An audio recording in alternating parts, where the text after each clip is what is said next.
ദൈവം മനുഷ്യകുലത്തിന് നൽകിയ സ്നേഹസമ്മാനം, കാലദേശാന്തരങ്ങൾക്കപ്പുറം ഇന്നും നിലനിൽക്കുന്ന സ്നേഹസമ്മാനം. അതാണ് രക്ഷകനായ ഈശോ. ആദിയിൽ വചനമുണ്ടായിരുന്നു, വചനം ദൈവമായിരുന്നു, വചനം ദൈവത്തോടു കൂടിയായിരുന്നു. ഈ ഉടമ്പടി പൂർത്തീകരണത്തിനായി ദൈവം തിരഞ്ഞെടുത്തതോ നസ്രത്തിലെ കൊച്ചു ഗ്രാമത്തിലെ ഒരു പനിനീർപ്പൂവിനെ. വിനയവും വിജ്ഞാനവും വിവേകവും നൽകി ദൈവം അനുഗ്രഹിച്ച Mariyam. Emmaus, saint Thomas, mother Teresa and infant Jesus വാർഡുകൾ സംയുക്തമായി അവതരിപ്പിക്കുന്നു രക്ഷകന്റെ അമ്മ.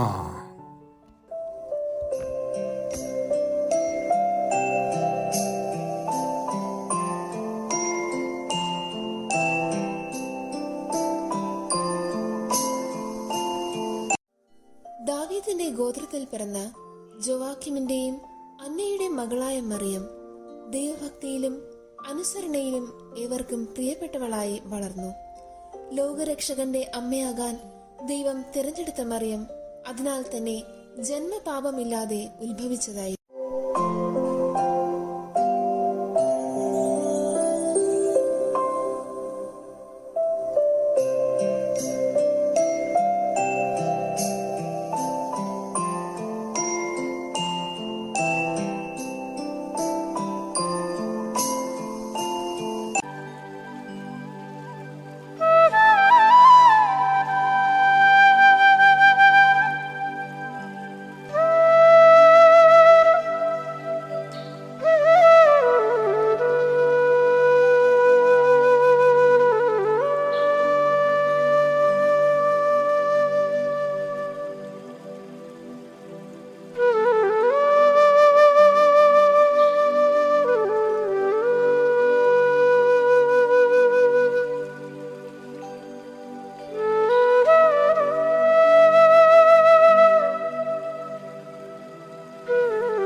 മറിയത്തിന് 14 വയസ്സായപ്പോൾ വിവാഹാലോചന തുടങ്ങി.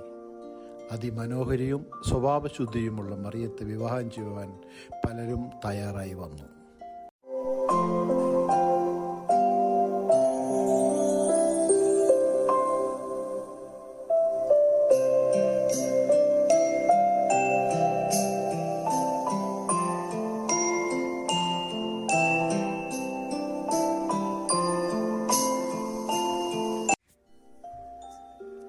ദാവീദിന്റെ ഗോത്രത്തിൽ പിറന്ന ജോസഫുമായി മറിയത്തിന് അങ്ങനെ വിവാഹം നിശ്ചയിച്ചു.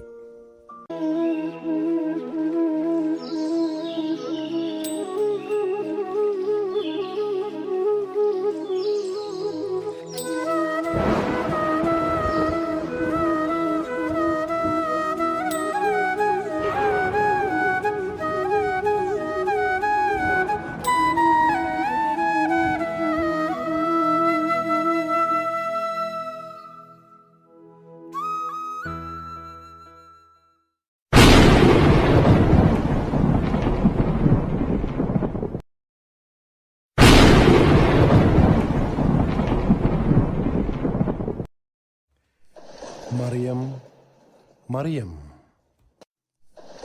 അങ്ങാരാണ്?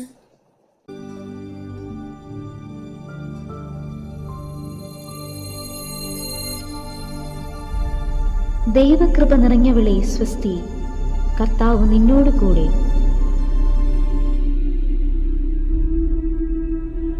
മറിയമേ, നീ ഭയപ്പെടേണ്ട, ദൈവസന്നിധിയിൽ നീ കൃപ കണ്ടെത്തിയിരിക്കുന്നു.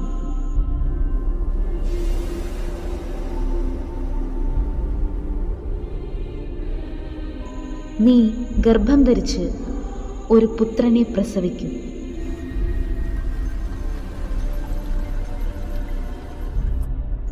നീ അവന് യേശുവെന്ന് പേരിടണം.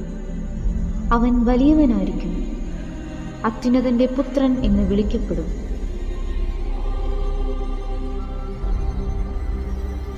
അവന്റെ പിതാവായ ദാവീദിന്റെ സിംഹാസനം ദൈവമായ കർത്താവ് അവന് കൊടുക്കും. യാക്കോബിന്റെ ഭവനത്തിന്മേൽ അവൻ എന്നേക്കും ഭരണം നടത്തും. അവന്റെ രാജ്യത്തിന് അവസാനമുണ്ടാവുകയില്ല. ഇതെങ്ങനെ സംഭവിക്കും? ഞാൻ പുരുഷനെ അറിയുന്നില്ലല്ലോ. പരിശുദ്ധാത്മാവ് നിന്റെ മേൽ വരുന്നു, അത്യുന്നതന്റെ ശക്തി നിന്റെ മേൽ ആവസിക്കും. ആകയാൽ ജനിക്കാൻ പോകുന്ന ശിശു പരിശുദ്ധൻ, ദൈവപുത്രൻ എന്ന് വിളിക്കപ്പെടും. ഇതാ, നിന്റെ ചാർച്ചക്കാരി വൃദ്ധയായ എലിസബത്തും ഒരു പുത്രനെ ഗർഭം ധരിച്ചിരിക്കുന്നു. വന്ധ്യ എന്ന് പറഞ്ഞിരുന്ന അവൾക്കിത് 6-ാം മാസമാണ്. ദൈവത്തിനൊന്നും അസാധ്യമല്ല. ഇതാ കർത്താവിൻ്റെ ദാസി, നിന്റെ വാക്ക് എന്നിൽ നിറവേറട്ടെ.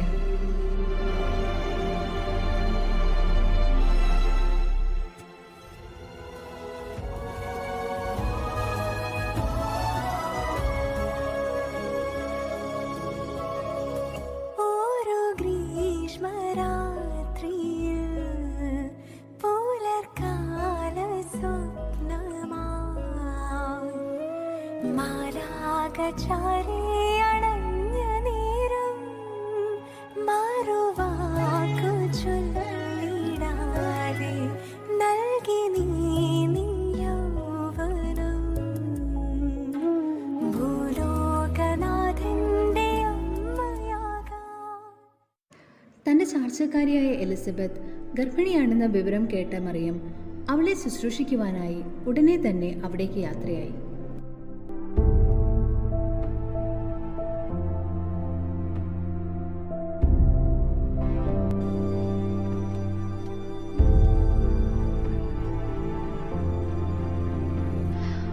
ഓ മറിയം,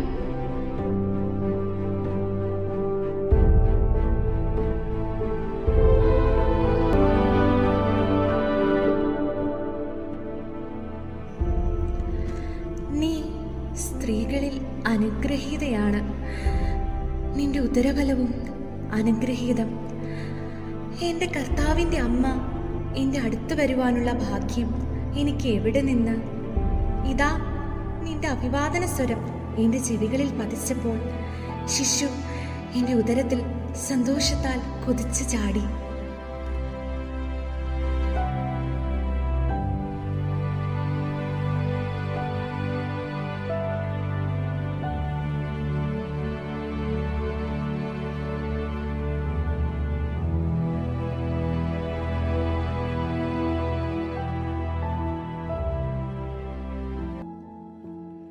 മറിയം ഏലീശയോടുകൂടെ 3 മാസത്തോളം താമസിച്ച് അവരെ ശുശ്രൂഷിച്ചു. പിന്നെ വീട്ടിലേക്ക് മടങ്ങി.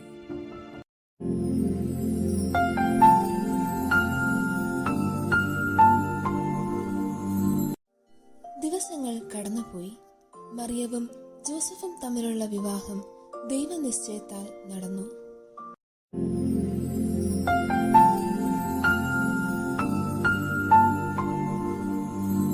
ആ കാലത്ത് ലോകമാസകലമുള്ള ജനങ്ങളുടെ പേര് എഴുതി ചേർക്കപ്പെടണം എന്ന അഗസ്ത സീസറിൽ നിന്ന് കൽപ്പന പുറപ്പെട്ടു.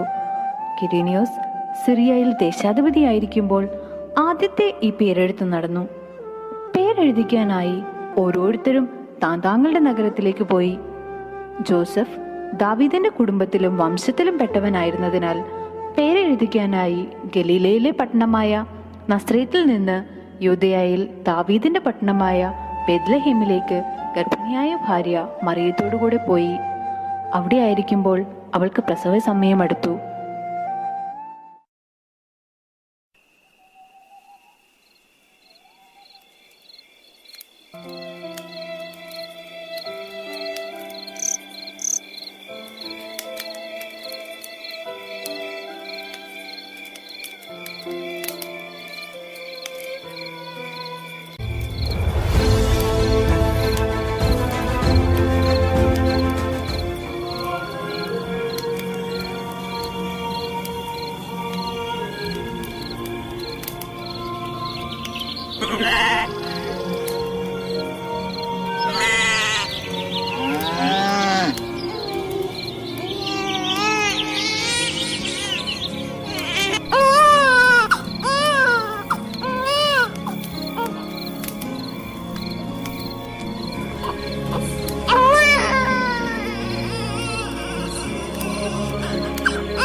സ്വർഗം താണിറങ്ങി മാതാവിൻ മടിയിലുറങ്ങി വാനിലെ താരകൾ വിസ്മയമോടതു നോക്കി വാനിലെ താരകൾ വിസ്മയമോടതു നോക്കി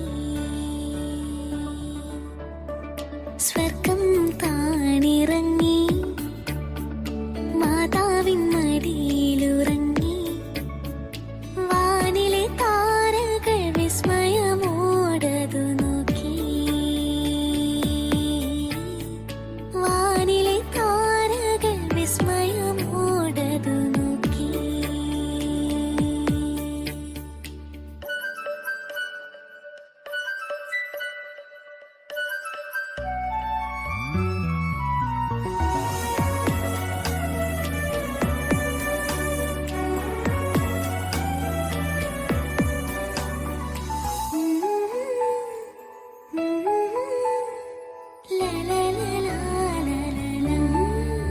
മഞ്ഞു പെയ്യും നനുത്തരാവിൽ ദാരിദ്ര്യം പാടി മാലാഖമാർ മഞ്ഞു പെയ്യും നനുത്തരാവിൽ ദാരിദ്ര്യം പാടി മാലാഖമാർ ഉറങ്ങരുതേ ഇടയന്മാരെ സന്മനസ്സുള്ളവർക്കായിതാ പാരിൻ രക്ഷകൻ ദേവസുതൻ പുൽക്കൂട്ടിൽ മയങ്ങുന്നു സ്വർഗം താണിറങ്ങി മാതാവിൻ മടിയിലുറങ്ങി വാനിലെ താരകൾ വിസ്മയമോടതു നോക്കി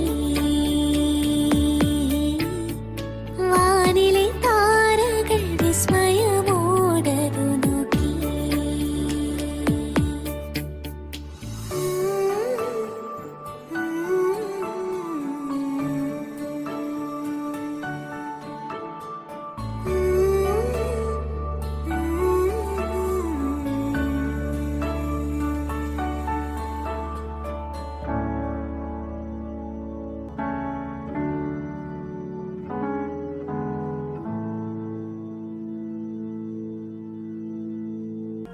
ദൈവപുത്രൻ്റെ അമ്മയെങ്കിലും ഏതൊരു അമ്മയെയും പോലെ തൻ്റെ മകനെക്കുറിച്ചും ആ അമ്മയ്ക്ക് ഏറെ പ്രതീക്ഷകളുണ്ടായിരുന്നു.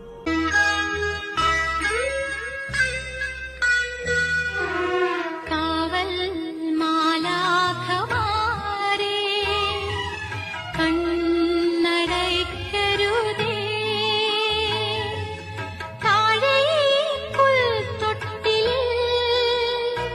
രാജരാജൻ മയങ്ങുന്നു ഉണ്ണീയുറങ്ങ് ഉണ്ണീയുറങ്ങ് ഉണ്ണീയുറങ്ങുറങ്ങ്.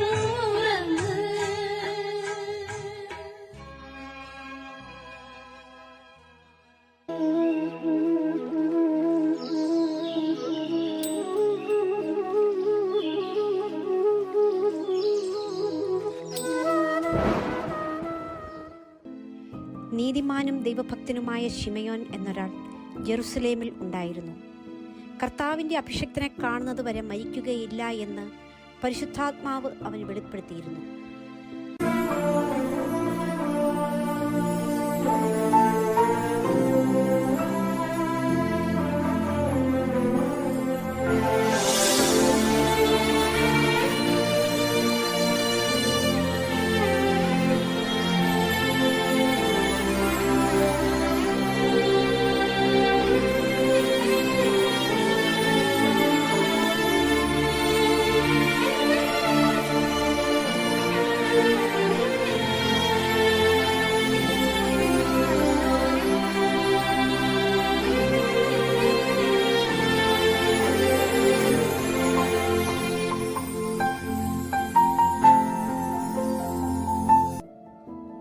ഇവൻ ഇസ്രായേലിൽ പലരുടെയും ഉയർച്ചയ്ക്കും താഴ്ചയ്ക്കും കാരണമാകും. ഇവൻ വിവാദ വിഷയമായ അടയാളമാകും. നിന്റെ ഹൃദയത്തിലൂടെ ഒരു വാൾ തുളച്ചു കയറുകയും ചെയ്യും.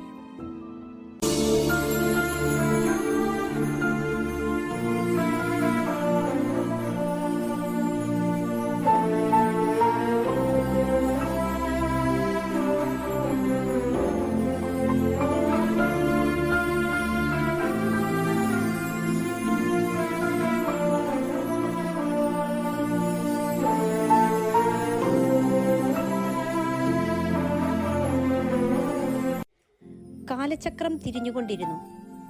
ഈശോ വളർന്ന് ജ്ഞാനം നിറഞ്ഞ് ശക്തനായി. ദൈവകൃപ അവൻ്റെ മേൽ ഉണ്ടായിരുന്നു.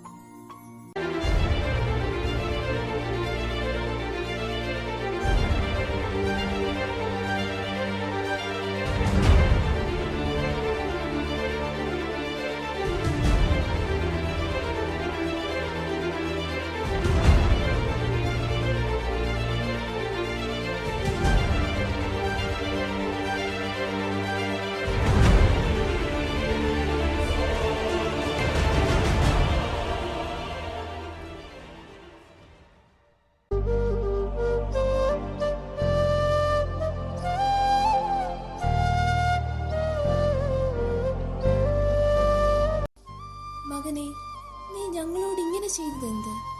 നിന്റെ പിതാവും ഞാനും ഉത്കണ്ഠയോടെ നിന്നെ അന്വേഷിക്കുകയായിരുന്നു. നിങ്ങൾ എന്തിനാണ് എന്നെ അന്വേഷിക്കുന്നത്? ഞാൻ എന്റെ പിതാവിന്റെ കാര്യങ്ങളിൽ വ്യാപൃതനായിരിക്കേണ്ടവനാണെന്ന് നിങ്ങൾ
വർഷങ്ങൾ കടന്നുപോയി. പിന്നീട് 30 വയസ്സുവരെ ഈശോ തൻ്റെ രഹസ്യ ജീവിതം തുടർന്നു. അന്നൊരിക്കൽ കാനായിലെ ഒരു കല്യാണത്തിന് ഈശോയെയും മാതാവിനെയും വിരുന്നിന് വിളിച്ചിരുന്നു.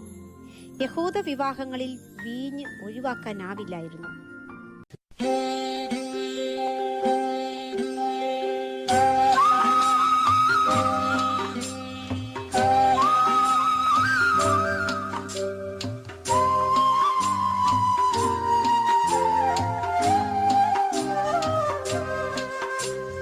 കാനായിലെ കല്യാണ നാളിൽ കൽഭരണിയിലെ വെള്ളം മുന്തിരി നീരായി. കാനായിലെ കല്യാണ നാളിൽ കൽഭരണിയിലെ വെള്ളം മുന്തിരി നീരായി. വിസ്മയത്തിൽ മുഴുകി ലോകരന്ന് വിസ്മൃതിയിൽ തുടരും ലോകമെന്ന് മഹിമ കാട്ടി യേശുനാഥൻ.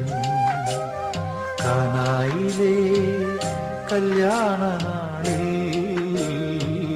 കൽഭരണിയിലെ വെള്ളം മുന്തിരി നീരായി.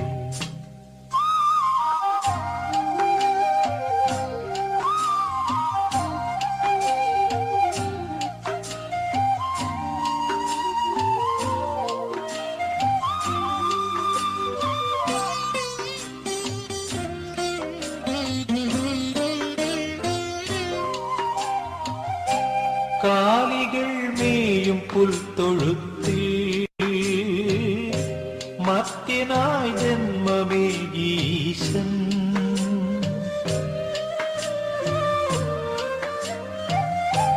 കാലികൾ മേയും പുൽത്തൊഴുത്തിൽ മർത്യനായി ജന്മമേകീശൻ. മെഴുതിരി നാളം പോലെയെന്നും വെളിച്ചമേകി ജഗത്തിനെന്നും. മെഴുതിരി നാളം പോലെയെന്നും വെളിച്ചമേകി ജഗത്തിനെന്നും. ആഹാ ഞാൻ എത്ര ഭാഗ്യവാൻ, ആഹാ ഞാൻ എത്ര ഭാഗ്യവാൻ, യേശുവൻ ജീവനെ. കാനായിലെ കല്യാണ നാളിൽ കൽഭരണിയിലെ വെള്ളം മുന്തിരി നീരായി.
നാഥ, ഇതാ അങ്ങയുടെ അമ്മ. പാവം, എൻ്റെ കണ്ണുപോലും നിറയുന്നു. വൈക്കോലിൽ നിന്നെ കെട്ടിപ്പിടിച്ചു കിടന്ന അമ്മ, അന്ന് രാരീരം പാടി ഉമ്മ വച്ച് നിന്നെ ഉറക്കിയ അമ്മ, തൻ്റെ കുഞ്ഞിൻ്റെ ജീവിതത്തിൽ സംഭവിക്കാൻ പോകുന്ന കാര്യങ്ങൾ ഓർത്ത് അമ്മ വിതുമ്പി. അന്ന് ശിമയോൻ പ്രവചിച്ചതുപോലെ ഒരു വാൾ അവളുടെ ഹൃദയം തകർക്കുന്നു. മകനെ, നിനക്ക് വേണ്ടിയായിരുന്നു എല്ലാം. നീ വളരാൻ വേണ്ടി ഒതുങ്ങി നിന്നവളായിരുന്നു ഈ അമ്മ. അത്ഭുതങ്ങൾ കണ്ട് നിന്നെ എല്ലാവരും വാഴ്ത്തിയപ്പോൾ ഈ അമ്മയ്ക്ക് ആധിയായിരുന്നു. അപ്പോഴെല്ലാം ഒരു കുരിശ് ഉയർന്നു വരുന്നത് അന്നേ ഈ അമ്മ കണ്ടിരുന്നു. പക്ഷേ ആരും നശിച്ചു പോകാതിരിക്കാൻ എൻ്റെ മകനെ നീ സഹിച്ചേ തീരൂ. കാലിത്തോഴുത്തു മുതൽ കാൽവരി വരെയും കണ്ണുനീരാമിന്ധനം അമ്മേ.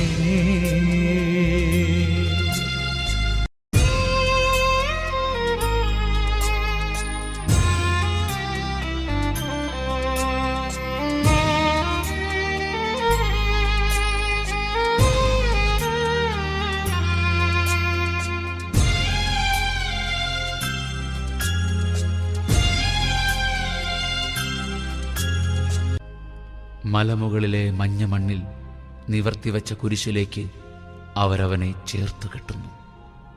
മുറുകി എന്നുറപ്പ് വരുത്തുവാൻ പടയാളി അവൻ്റെ നെഞ്ചിൽ ചവിട്ടിപ്പിടിച്ചിരിക്കുന്നു. അവരുടെ പ്രതികാരത്തിൻ്റെ കാരിരുമ്പാണി അവൻ്റെ പച്ചമാംസവും എല്ലും തെറിപ്പിച്ചു കളയുന്നു. ഓ, ആർക്കും ഊഹിക്കാനാവാത്ത വേദനയിൽ ലോകം കീഴ്മേൽ മറിയുന്നതവൻ കണ്ടു.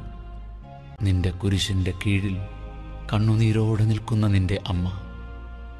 ഈ ഭൂമിയിൽ അവളിനി തനിച്ചേയുള്ളൂ.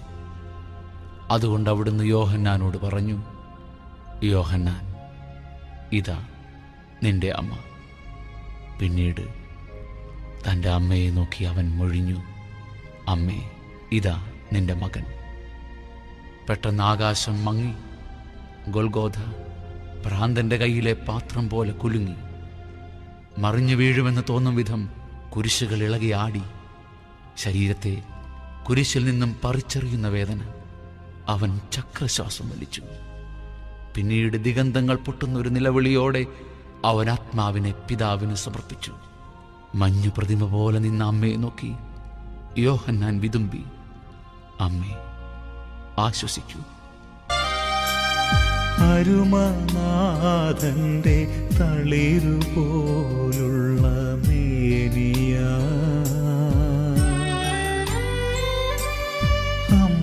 തൻ മടിയിൽ കിടത്തുന്നു മുത്തുന്നു.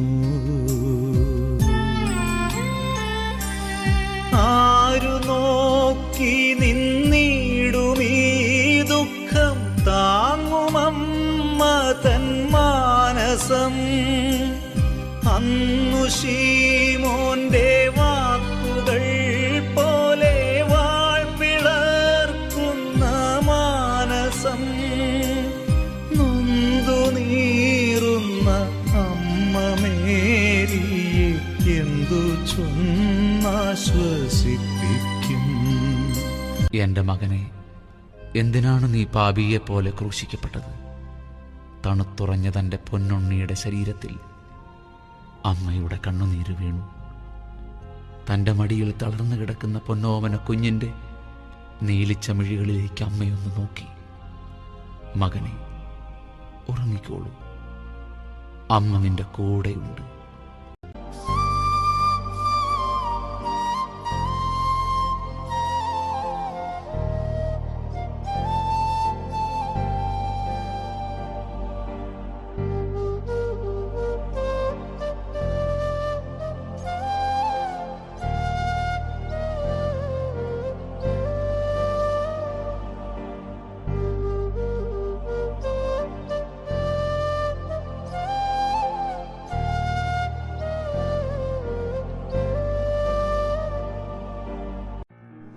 ഈശോയുടെ കുരിശുമരണത്തിന് ശേഷം കുറെ കാലം കഴിഞ്ഞപ്പോൾ തൻ്റെ അമ്മയെ ഈശോ സ്വർഗത്തിലേക്ക് കൊണ്ടുപോയി സ്വർഗത്തിന്റെയും ഭൂമിയുടെയും രാജ്ഞിയായി മുടി ധരിപ്പിച്ചു.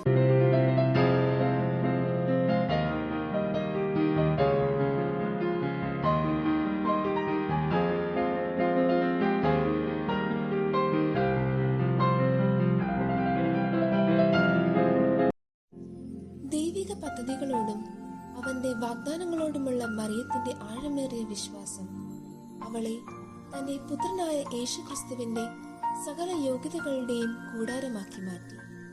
വേദഗ്രന്ഥത്തിന്റെ ആദ്യ താളുകളിൽ ദൈവഹിതത്തിന് എതിരെ പ്രവർത്തിച്ച് അത്തിയിലകളാൽ കുപ്പായം മെനഞ്ഞ ഹവ്വായെ കാണാം. എന്നാൽ അവസാന താളുകളിൽ എത്തുമ്പോൾ ആകാശത്ത് മറ്റൊരു സ്ത്രീയെ കാണാം.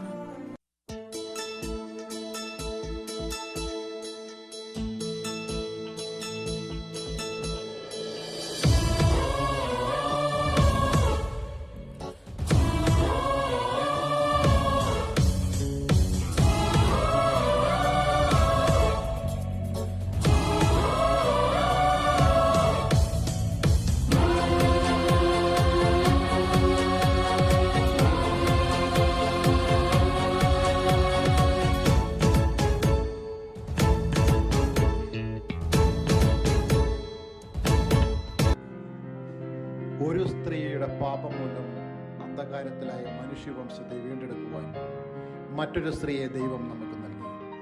സൂര്യനെ ഉടയാടയാക്കിയവൾ, ചന്ദ്രനെ പാദപീഠമാക്കിയവൾ, നമ്മുടെ സ്വന്തം അമ്മ, രക്ഷകന്റെ അമ്മ.